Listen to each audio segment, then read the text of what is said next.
Don't be a minimum guy. Don't be a minimum guy. Don't be a minimum guy. Yes, CRM everyone. Today is day 29 of my 150 days CAT preparation journey. So in morning, I started with taking a quants class. It was second lecture on functions. Some basic topics were already covered during graphs, so we practiced some questions related to them. Then I gave test of 3 LRDI sets.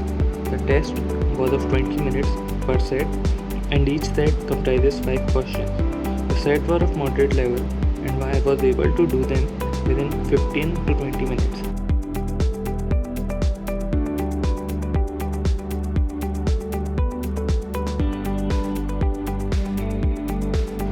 In the evening, I attended one more quants class.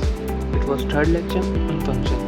In this, we continued with the topic introduced in the previous class, that was domain and range.